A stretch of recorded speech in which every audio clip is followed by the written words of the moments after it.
그리스도만 의지하는 교회 시리즈의 6번째가 되겠습니다. 4대 교회, 죽은 교회라는 제목으로 말씀을 나누겠습니다.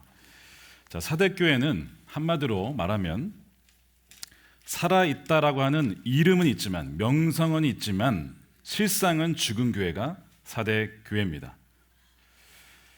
굉장히 유명하고 명성이 있는 교회가 4대 교회고요. 사람들은 그 교회가 활력이 있다, 살아있다 이런 평가를 내렸습니다. 먼저 이 4대 교회의 위치를 한번 우리 보도록 하겠습니다. 넘버 5가 바로 이제 4대 교회가 있는 곳인데요. 저 4대 교회는 말씀드린 대로 사람들이 붐비는 교회였고요. 또 살아있는 것처럼 보이는 그런 교회였습니다. 하지만 주님의 그 불꽃과 같은 눈으로 또한 7 영을 가지신 그 주님의 모습으로 보기에는 이 교회는 생명력이 없는 죽은 교회라는 겁니다. 좀 심하게 말하면요, 좀비 교회죠. 걸어다녀서 살아있는 것 같은데 실은 죽은 교회가 4대 교회입니다. 이 교회는 자신의 진정한 영적인 상태를 알지 못하고 또한 영적인 실체에 대해서, 아까 스테이러스라고 얘기했는데 우리 브루스가 스테이러스에 대해서 참 스스로 굉장히 좋게 평가하는 그런 경향을 가진 교회였습니다. 그런데 실상은 뭐예요? 죽은 거죠. 여러분, 교회란 건물이 아니고요, 사람들입니다. 즉 지금 4대 교회에 대한 이러한 평가는 곧 누구에 대한 평가냐면 4대 교회를 다니고 있는 성도들에 대한 평가이기도 합니다. 겉으로는 굉장히 신앙이 좋은 것처럼 보이고 굉장히 신실한 것처럼 보일 수 있어요. 활력이 있고 열심을 보이는 성도입니다. 또한 모든 활동에 거의 다 참여를 하는 성도입니다. 그런데 실상은 영적으로는 죽은 자일 수 있다는 것. 이것이 굉장히 충격적인 주님의 진단입니다. 자신도 속이고 사람들도 속이지만 그러나 주님의 눈은 결코 속일 수가 없다는 겁니다.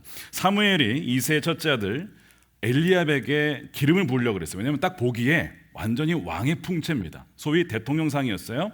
그래서 기름을 부으려고 하는 순간에 하나님이 사무엘에게 이런 얘기를 하셨죠. 16장 7절입니다. 사무엘상. 나는 사람이 판단하는 것처럼 그렇게 판단하지 않는다. 사람은 겉모습을 따라 판단하지만 나 주는 중심을 본다라는 거예요. 겉모습에 속지 않고 그 마음의 동기를 본다는 겁니다. 왜 이 사람이 이렇게 하지? 왜 이 사람이 이런 행동을 하지? 겉으로 보이는 것이 아니라 그 모티베이션이 무엇인지를 본다는 겁니다.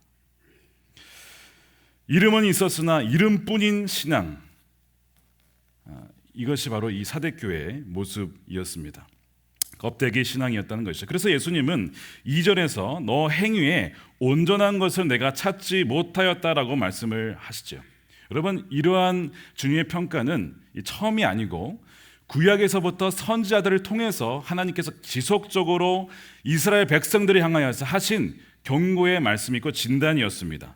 이런 말씀을 이사야 29장 13절에 이사야를 통해서 말씀을 하시죠.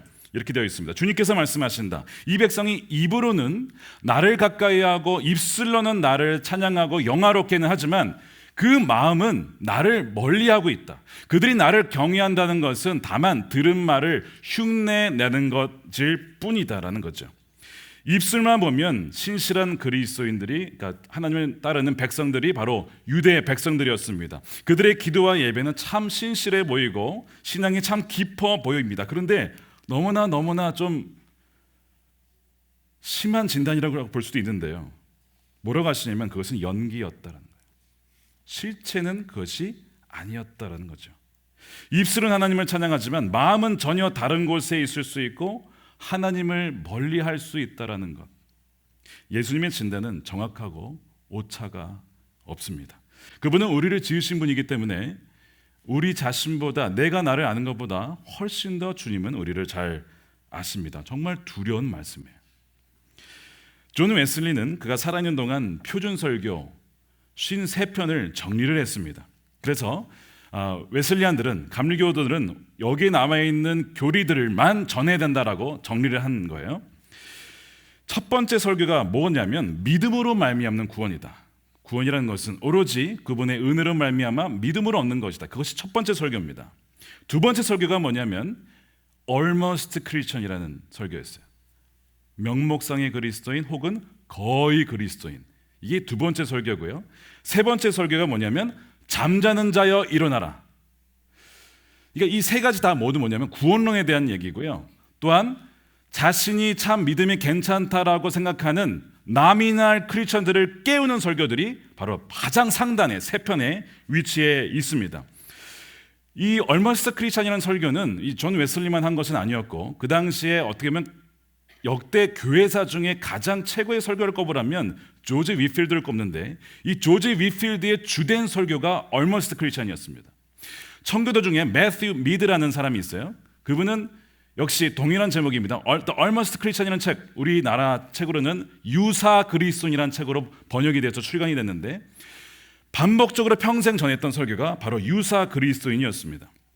4대 교회의 모습을 보자면 여러 가지 활동이 있어서 평판은 상당히 알려졌고, 심지어 주변 교회도 그 교회를 보기에 살아있는 교회다, 역동적인 교회다라고 평가는 하지만, 그러나 실상은 죽은 교회가 이 4대 교회였다는 겁니다.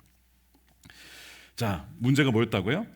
동기의 문제가 있었고, 그 마음의 동력의 문제가 있었습니다. 의무로 하는 것이었고, 해야 돼서 하는 것이었고, 또한 성령의 힘이 아니라 내 힘으로 하는 것이 문제였습니다. 이것이 죽은 교회의 특징이에요. 이 상태로 계속 가게 되면 어떻게 되는가? 자, 5절에 보면 이기는 자에게 주어지는 약속을 주님께서 말씀을 하시는데, 그것을 통해서 우리는 이기지 못하는 자에게 주어지는 것은 무엇일까, 벌어질 일이 무엇일까를 예상해 볼 수가 있습니다. 3장 5절 말씀에 이렇게 되어 있습니다. 함께 다시 읽어볼까요? 시작. 이기는 사람은 이와 같이 흰옷을 입을 것인데 나는 그의 이름을 생명책에서 지워버리지 않을 것이고 내 아버지 앞과 아버지의 천사들 앞에서 그의 이름을 시인할 것이다 라는 약속이 주어집니다. 자, 이기는 자에게 주어진 세 가지 약속. 첫 번째 뭐라고요? 흰옷을 입을 것이고, 두 번째 생명책에서 지우지 않을 것이며, 세 번째 주님이 그를 인정해 주시고 하나님과 천사들 앞에서 시인해 주신다. 이 자는 진실한 그리스도입니다, 내 제자입니다 라고 주님께서 인도스를 해주는 거예요.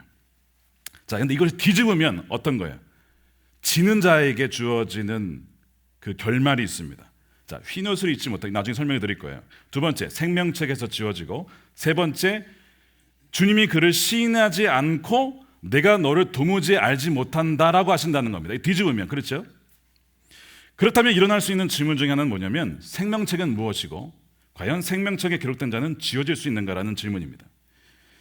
모세가 출애굽기 32장에서 백성들이 막 하나님께 막 반역하고 막 불순종하고 이러니까 하나님이 그들을 멸망시키려고 했어요. 그랬더니 모세가 하나님 그들을 용서해 주십시오, 그들을 살려 주십시오, 막 그렇지 않으면, 용서하지 않으실 거면 차라리 저를 주님의 생명책에서 지워 주십시오, 이런 얘기를 해요. 이제 거기서 이제 생명책에 대한 언급이 나오죠. 구원받은 자들의 이름이 기록된 어떤 책이 있다라는 겁니다. 시편 69편에 다윗은요, 자신을 향하여서 그렇게 악하게 대하는 원수들을 향하여서 이런 얘기를 합니다. 자신의 원수들을 생명의 책에서 지워주십시오. 어쩌면 소위 하나님을 믿는 백성들이었던 것 같아요. 하나님 믿는 백성들이었다고 하는 자들이 자신을 그렇게 핍박하는 겁니다. 아마 사울과 그의 군사들이 아니었을까 추정을 합니다. 뭔가 생명책이 있는데 거기서 이름을 지워달라고 요청을 해요. 예수님께서 전도를 마치고 돌아오는 제자들을 향하여서 72명의 제자들을 향하여서 이런 말씀을 하시죠. 막 그 제자들이 기뻐하는 거예요. 야, 예수님의 이름을 선포했더니 귀신들이 떠나가고요, 우리 그 이름에 벌벌 떱니다. 너무 좋아했더니 예수님이 뭐라고 하셨어요? 귀신들이 너희에게 벌벌 떨고 항복하는 것으로 인하여서 기뻐하지 말고 너희의 이름이 하늘에 기록된 것으로 인하여서 기뻐하라. 그것이 얼마나 소중한 것인가.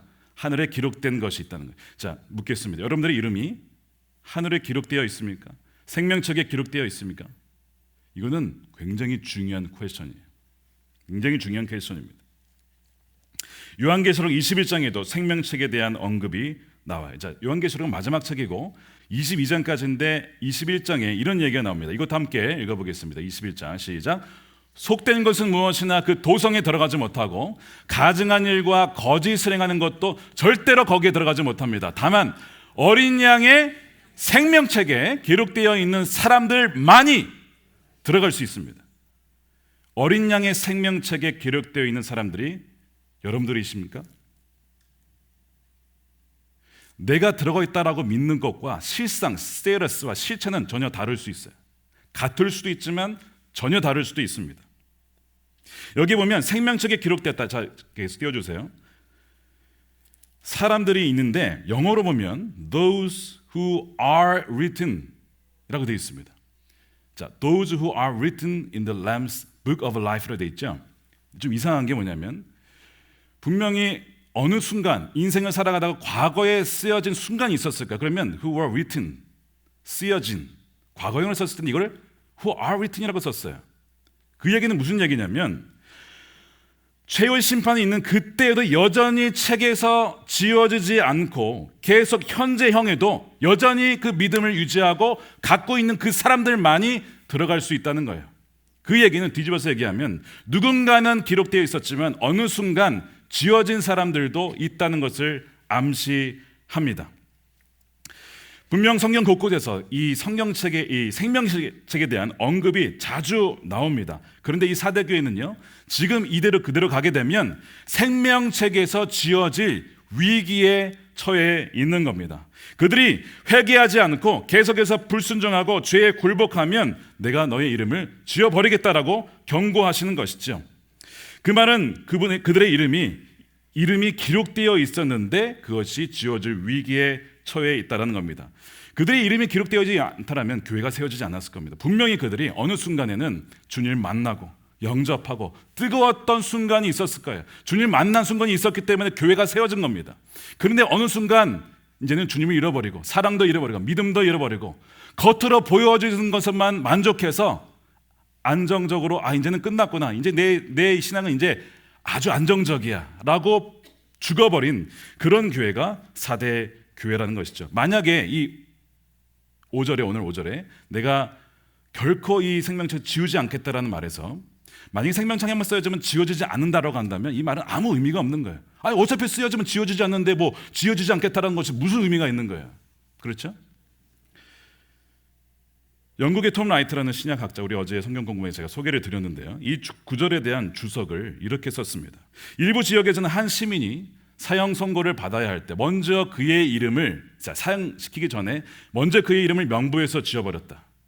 그렇게 함으로써 사형에 직면한 시민의 이름으로 인해 도시의 명성에 어떤 오점도 남기지 않고 선고를 내릴 수 있게 하는 엄격한 관습을 지켰다. 여기서 하나님의 책에 있는 이름은 지워질 수도 있는 것 같다. 조심스럽게 생명책의 이름이 지워질 수 있다라고 하는 이 톰 라이트라는 저명한 신학자도 그렇게 이야기를 하고 있습니다.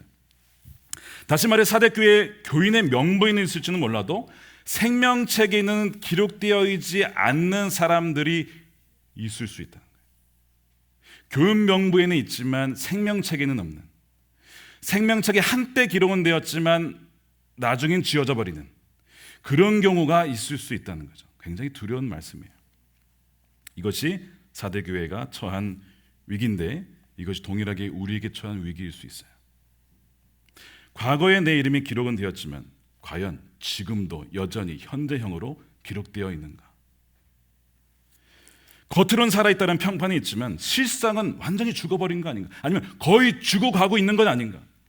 그렇기 때문에 이 사대교회의 이야기는 먼 옛날에 1세기의 유대에 일어난 일이 아니고 누구에게 주어지는 이야기예요?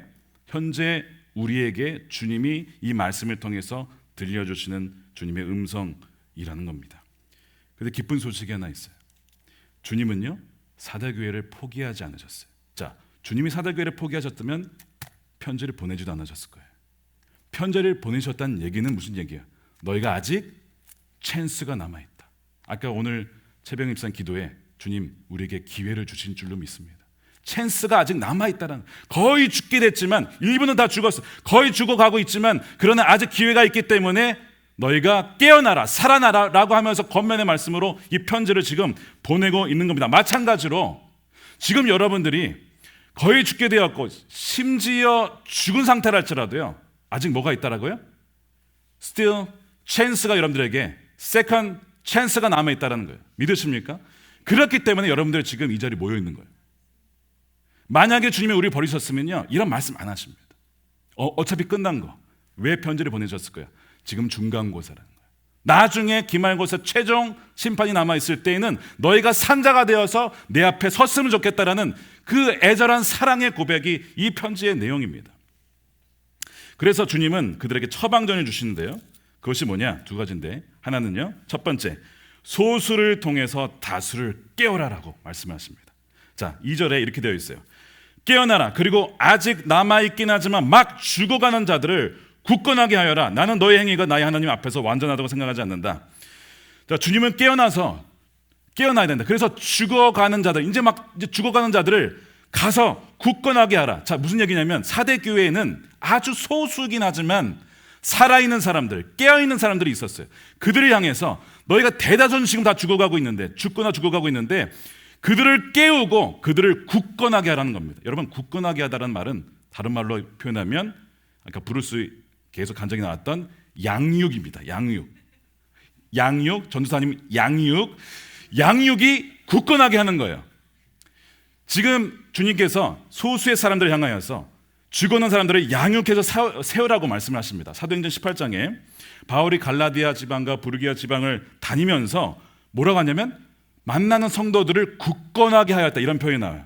이 굳건하게 하다라는 것이 믿음이 생긴 지 얼마 안 된 신생 교회들이 다 이제 복음 받은 지 얼마 안 됐어요. 그 새 신자들을 말씀으로 양육하고 격려하여 세웠다는 겁니다. 오늘 말씀을 이제 우리 양육 수료를 했지만 이 두 명의 청년들도 그렇고 또한 우리 어제부터 시작한 제자반도 그렇고 13명의 제자반도 그렇고요. 모두 뭐예요? 굳건하게 하는 거예요. 말씀으로 양육하고 세우는 것입니다. 3월 첫 주 토요일부터는 뭐가 있냐면 10주간 아까 풍성한 삶으로의 초대잖아요. 이 다음 과정이 첫걸음입니다. 이제는 주님과 어떻게 인격적으로 만나고 기도하고 말씀을 통해서 교제할 수 있을까? 거기에 대한 과정이 첫걸음입니다. 이것이 3월 첫째 주 토요일부터 시작이 돼요. 제가 지금 광고하고 있는 겁니다, 여러분. 굳건하게 해야 되기 때문에. 교회에 왜 이런 과정들이 있을까요? 여러분들을 세우기 위해서 그런 거예요. 세우기 위해서 밥을 먹이고 젖을 먹이고 심지어 어떤 경우에는 CPR을 해야 돼요. 막 심폐소생술. 살아있긴 하지 숨은 붙어 있는데 사실상 거의 죽은 상태에 있는 사람들은 심폐소생술을 해야 됩니다. 그게 뭐예요? 직접적으로 만나서 신방하고 찾아가서 권면하고 기도하고, 이거는 심폐소생술이에요. 대개의 경우에는 1대 양육과 이 소그룹의 양육을 통해서 굳건하게 할 수가 있는 겁니다. 이런 기관이 세상 어디에 있습니까? 라이프타임이 그렇게 합니까? 라이프타임이 여러분들의 영적 생명을 소생케 위해서 합니까? 여러분들의 펍에서 그렇게 합니까? 여러분들 커뮤니티 센터에서 그렇게 합니까? 어디에서도, 세상 어디에서도 이런 기관이 없어요. 오로지 교회에서만 하나님께서 하실 수 있는 그 특권을 우리에게 주셨다는 거죠. 예수님도 바울도 사도들도 새신자들과 믿음이 연약한 이 베이비 크리스천들, 죽어가는 또한 크리스천들을 애정과 인내로 양육을 하셨습니다. 자, 누가 성숙한 자인가? 누가 성숙한 자냐면요, 말씀으로 양육하고 굳건하게 세우는 사람이 성숙한 사람입니다. 여러분들이 스스로 생각하기에 내가 성숙하다 생각하시면 양육을 하셔야 됩니다. 받기만 하지 마시고 받으면서 다른 이들을 굳건하게 세우는 자, 그 사람이 성숙한 그리스도인이에요. 그런데 그런 사람들은 참 소수예요. 정말 그 말씀대로 살아가려고 힘쓰고 또한 기도의 본을 보이고 정말 기도의 응답을 받고 주님의 그 통치를 받는 사람은 참 소수입니다. 그런데 주님께서는 그 소수의 그 사람들을 통해서 다수의 죽어간 이들을 살리라고 말씀을 하시는 겁니다. 하나님의 방법이 뭐예요? 소수를 통해 다수를 일깨우는 겁니다. 이것이 하나님의 방법이었어요. 하나님은 노아를 통해서 일하셨고요, 아브라함, 또한 기드온과 300용사 소수였죠. 또한 엘리야를 통해서 나라를 깨우셨죠. 존 웨슬리와 조지 위필을 통해서 죽어가는 완전히 정말 워킹 데드가 따로 없어요. 완전 좀비 그리스도인. 그 당시 18세기 영국의 상황이 그랬습니다. 성공회가 다 죽어갔어요. 그때의 존 웨슬리를 일으켜서 그 한 사람을 통해서 나라를 완전 대각성시켰거든요. 그렇게 쓰시는 것이 하나님의 방법이라는 겁니다. 여러분들이 바로 그런 사명을 받은 줄로 믿습니다. 소수의 사람들이 다수를 일깨우는, 그 영혼들을 깨우는 사역을 감당하시기 바랍니다. 심지어요, 남은 자가 단 한 명일지라도, 저는 우리 교회에는 그래도 꽤 많다라고 저는 믿고 싶습니다. 남은 자가 다 한 명일지라도 그 한 명을 통해서도 주님은 죽어는 다수를 살릴 수 있는 분이 주님이십니다. 믿으십니까? 존 스토트 목사님이 What Christ Think of the Church라는 교회에 대한 주님의 생각이라는 책에서 이런 글을 쓰셨어요. 자, 읽어보겠습니다. 죽은 교회 다니며 다른 교회로 옮기려는 유혹을 느끼는 사람들이 있죠. 주는 메시지가 있다. 물론 신앙의 근본을 부인하는 교회라면 마땅히 떠나야 한다. 그런 교회는 배교자이면 더 이상 교회가 아니다. 그러나 신앙은 정통인데 죽어있는 교회라면 어떻게 해야 되나? 그런 경우라면 살아있는 남은 소수의 사람들이 남아있지만 막 죽어가는 자들을 굳건하게 하는 것이 예수님의 뜻이다. 이해하시겠죠? 남아있는 소수의 사람들이 죽어난 자들을 굳건하게 하는 그것이 예수님의 뜻이라고 하는 겁니다. 소수이지만 성령의 불꽃에 의해서 예수님 자신을 일곱 영을 가지신, 그러니까 성령을 표현합니다. 일곱 사역, 성령 일곱 사역을 얘기하는데, 불꽃에 타오른 소수를 통해서 냉랭한 장작 더미와 같은 신도들을 일깨우는 것 가능하다는 거예요. 교회 1층 부엌에 가시면요, 스토브에 불꽃이 요만큼 타오르고 있습니다. 어떤 분이 불난거 아니냐고 이렇게 저한테 신고하신 분이 있어요. 불꽃이 타오르고 있다는 거예요. 원래 그런 겁니다. 제가 말씀을 드렸는데, 여러분, 이 불꽃이 굉장히 작잖아요. 이렇게 이 불꽃이면요, 우리 교회 다 태울 수 있습니다. 그렇게 되면 안 되는데, 의미 뭔지 아시죠? 지금 무슨 의미인지는 아시죠? 작은 불꽃이지만 다 태울 수 있다고요. 작은 불꽃이 작아 보이지만 이게 번지면 다 태우는 겁니다. 지난 금요일 저녁 예배가 참 좋았어요. 우리 찬양팀 찬양 너무 좋았습니다. 말씀도 괜찮았어요. 나쁘지 않았습니다. 한 45명 정도 오셔서 은혜 받고 그러셨는데 받았다라고 믿고 싶습니다. 근데 이 금요 성령 집회가 어떻게 시작되냐면, 없었어요, 교회가 원래 예배. 근데 2014년에 2명, 3명 소수의 사람들이 야, 우리 기도하자, 찬양하자 해서 여기서 모여가지고 기도하기 시작한 거예요. 그래가지고 그 기도가 커져서 여기서 모이게 된 거죠. 그때 수요 중보기도 모임이 생겼어요. 선교위원회에서 만든 김일영 집사님, 지금 거기서 하고 계시겠죠? 선교 기도 모임이 수요일에 저녁에 있었고요. 지금은 이제 목요 청년 기도 모임이 있잖아요. 금요 기도 모임이 있잖아요. 새벽 기도 모임이 생겼잖아요. 아직 한참 멀었어요, 우리는. 그렇지만 이게 보니까 불이 쫙쫙쫙 번져나가더라고요. 그것이 지난 역사였습니다. 기도의 불꽃들이 막 일어나는 거예요. 시작은 소수의 무리들, 깨어있고 성령의 인도함을 받는 소수의 신자들이 막 죽어가는 사람들을 일깨우고 소생시키더라는 것이죠. 그 불을 번지게 하더라는 거예요.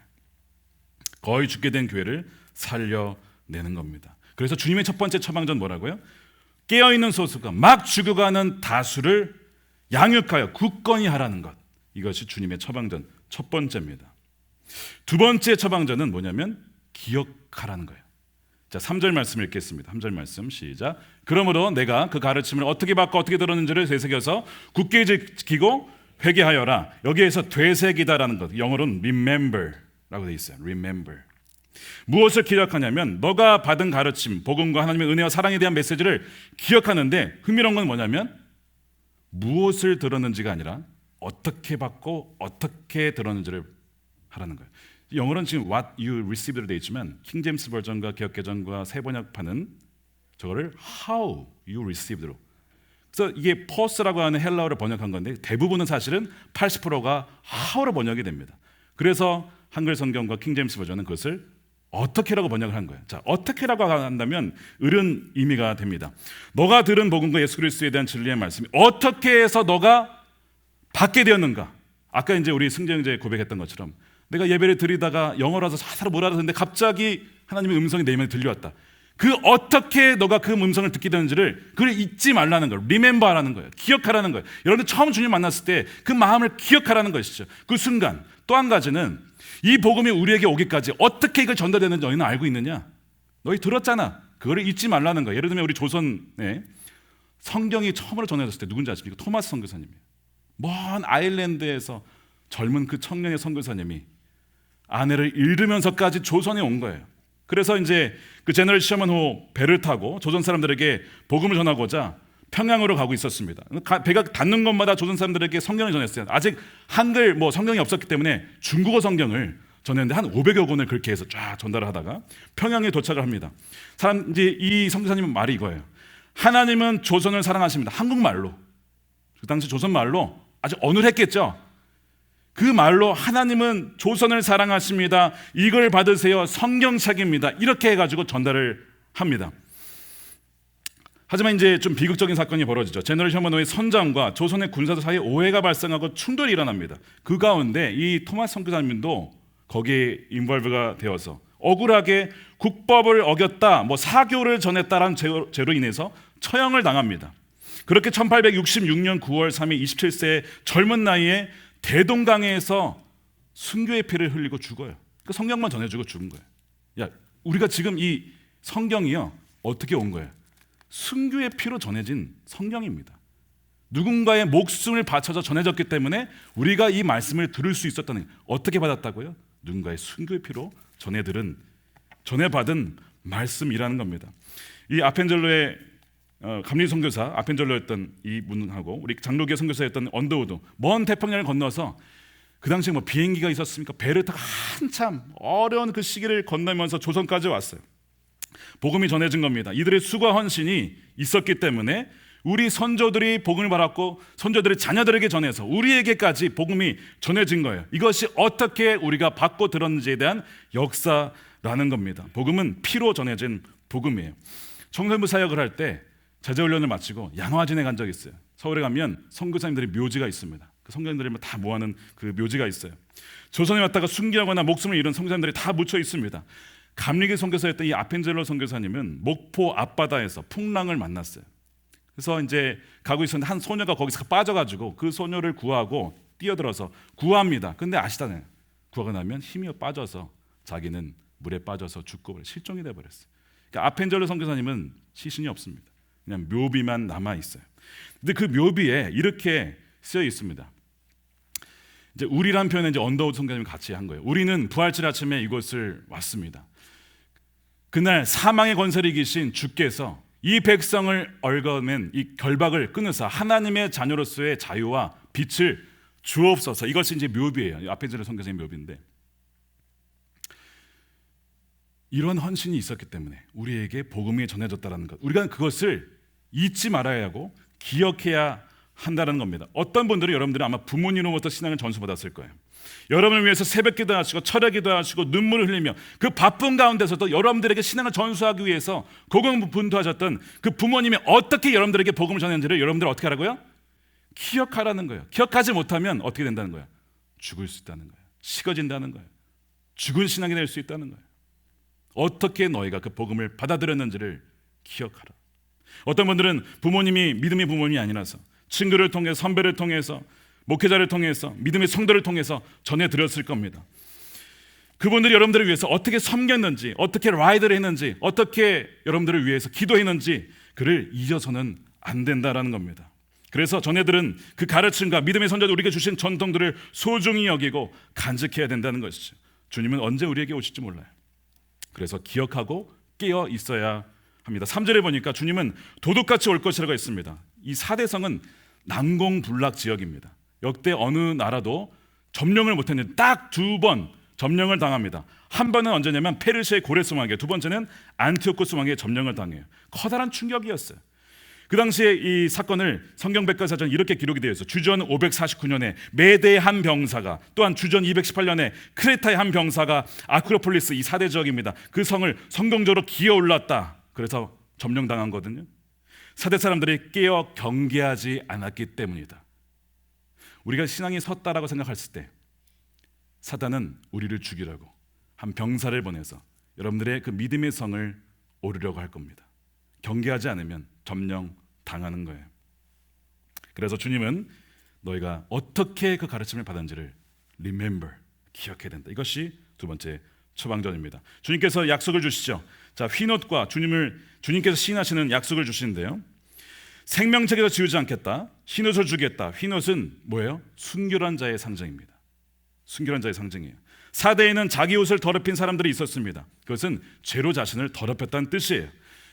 여러분, 제가 질문해 볼게요. 결혼식 때 신부가 검정 옷을 입었다. 저는 본 적이 없어요. 물론 파티 때 입는 경우 있지만 결혼식 때는 신부는 휘놋을 입습니다. 왜냐하면 휘놋은 순결의 상징입니다. 그러니까 나는 다른 남자와 잠을 자지 않고 오직 당신만을 위해서 오늘을 기다려왔다는 순결의 상징이에요. 근데 신랑은 검정 옷이 무슨 이게 뭐야? 이거는 뭐 신랑은 더럽혀졌다 이런 의미가 아니고 신부를 부각시키기 위해서 검정 옷을 이제 입는 거죠. 신부가 이제 주인공이 이렇게 쫙 올려가기 위해서. 저는 그렇게 믿어요. 당신만을 위해서 보존되었다는 것이 이 흰옷의 의미입니다. 마찬가지로 교회라는 것, 이 그리스도인은요, 오직 그리스도만을 의지하고 살아간다라는 자가 바로 이 그리스도인입니다. 순결한 신부라는 것이죠. 그런데 실제로는 그렇지 못한 자들이 있다라는 거예요. 자, 요한계시록 7장에는 흰옷 입은 자들이 등장하죠. 7장 14절에 이렇게 되어 있습니다. 이 사람들은 큰 환난을 겪어낸 사람들입니다. 그들은 어린 양이 흘리신 피에 자기들의 두루마기를 빨아서 희게 하였습니다. 환난을 겪은 자들이 있었어요. 세상의 유혹과 조롱과 핍박을, 심지어는 순교를 당한 그런 그리스도인들이 있었는데 이들은 흰옷을 입게 됩니다. 그리스도의 십자가 보혈을 의지했기 때문에 예수 그리스도는 충분합니다, 우리 주님이시면 충분합니다라는 그 십자가의 보혈로 자기의 옷을 빨아서 희게 된 그 옷을 입게 된 자들이죠. 흰옷을 입은 자들과 또한 주님이 그들을 신한다는 이 말은요, 연결되어 있는 의미입니다. 무슨 뜻이냐면 이 둘을 함께 보면 이들이 무슨 환난을 겪었는지를 예측할 수가 있습니다. 예수님께서 누가복음 9장 26절에 이런 말씀을 하셨습니다. 누구든지 나와 내 말을 부끄럽게 여기면 인자도 자기의 영광과 아버지와 거룩한 천사들의 영광에 쌓여 올 때에 그 사람을 부끄럽게 여길 것이다. 오늘과 동일한 비슷한 얘기예요. 흰옷을 입은 이들은 주님과 그분의 말씀을 부끄럽게 여기지 않는 사람. 여러분들이 그리스도인이고 또한 이 말씀을 사랑하고 사모한다는 것이 자랑스럽습니까? 아니면 부끄러우십니까? 딱 나오죠. 벌써 여러분들 친구들 사이에 있을 때, 학교에서, 직장에서 여러분들이 믿음의 신앙이라는 것을 담대하게 증거할 수 있습니까? 아니면 숨기고 싶습니까? 여기서 이제 판가름이 나는 거예요. I'm not ashamed라는 영화가 있습니다. 이것은 실화를 바탕으로 대한 제작된 영화예요. 이 영화는 1999년 4월 20일 미국 콜로라도 컬럼바인 주 그 고등학교에서 일어난 총기 사건 실화를 바탕으로 제작된 영화입니다. 이 총기 사건은 2명의 가해자가 있었고 포함해서 15명, 피해자는 13명이죠. 비극적인 사건이 벌어집니다. 다 죽게 됐어요. 13명이. 이 사건의 첫 번째 피해자가 누구냐면 독실한 기독교인이었던 레이첼 조이 스캇이라는 17살의 고등학생입니다. 이 친구예요. 이 자매예요. 이 자매는요, 너무 예수님을 잘 믿고 신실해서 학교에서 예수쟁이라고 놀림을 받은 자매입니다. 그래서 쟤하고는 놀질 못하겠어. 너무 신실해서 쟤와 있으면 내가 굉장히 더러운 것 같아. 뭐 이런 생각. 거의 그 수준으로 약간 거의 대놓고 보이지 않게 왕따를 당한 그런 자매가 저 레이첼입니다. 근데 레이첼의 삶을 보면 노숙자를 도와주고요. 정말 왕따. 자기는 이제 이 신앙 때문에 그렇지만 정말 그 불링을 당하는 친구들을 찾아가서 신방하고, 그를 찾아가고, 그를 또한 바이블 스터디에 인도하고, 참 신실한 자매입니다. 학교 총기 사건을 일으킨 이 가해자 2명은 예수를 너무 싫어하고요, 예수쟁이들은 너무 싫어했던 친구들이었습니다. 참 안타깝죠. 근데 그들의 일기장이 나중에 걸게 되는데 그 가해자들의 일기장에도 사실은 자기도 천국이 뭔지 알고 싶다, 이런 일기장이 써 있었다. 그런데 그 일기장만 써놓고 실제로는 미워했다라는 거예요. 그래서 이제 총을 들고 죽이는데 첫 번째 이 피해자가 레이첼이 됐어요. 아는 거예요. 서로 학생이에요. 그 학생입니다. 가해자가. 레이첼의 머리를 잡은 거예요. 잡고 묻습니다. 너 아직도 하나님 믿냐? 그때 레이첼이 머뭇거림 없이 대답을 합니다. You know I do. 너 내가 그렇다는 거 잘 알잖아. 그래? 그럼 네 좋아하는 네 하나님께 가라. 머리에 총을 달린 거야. 네가 그렇게 좋아하면 당장 가.